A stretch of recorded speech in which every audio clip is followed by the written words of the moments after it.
যুদ্ধের ৩ বছর কেটে গেলেও কমেনি উত্তাপ, চলছে হামলা পাল্টা হামলা। স্থানীয় সময় রোববার ইউক্রেনে এ যাবৎকালের সবচেয়ে বড় ড্রোন হামলা চালিয়েছে রুশ বাহিনী। ২৬৭টি ড্রোন হামলা চালানো হয় বলে নিশ্চিত করেছে জেলেনস্কি বাহিনী, যার ভেতর ১৩৮টি ড্রোন ভূপাতিত করার দাবি করেছে কিয়েভ। এদিন ইউক্রেনের লুগানস্ক অঞ্চল নিজেদের দখলে নেয়ার দাবি করেছে মস্কো।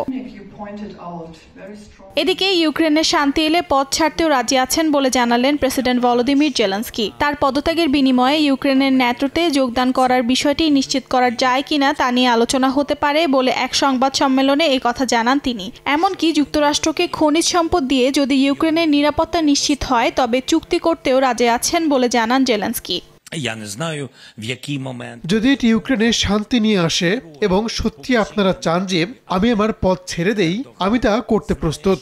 দ্বিতীয়ত, যদি সুযোগ থাকে তবে আমি এটি ন্যাটোর সদস্যপদের বিনিময়ে করতে পারি। আমি তাৎক্ষণিকভাবে এটি করব। এ নিয়ে দীর্ঘ আলোচনার প্রয়োজন নেই। আমি আজ ইউক্রেনের নিরাপত্তার দিকে মনোযোগ দিচ্ছি, ২০ বছর পরে নয়। আমি কয়েক দশক ধরে ক্ষমতায় থাকার পরিকল্পনা করছি না, তাই এটি আমার লক্ষ্য এবং আমার স্বপ্ন।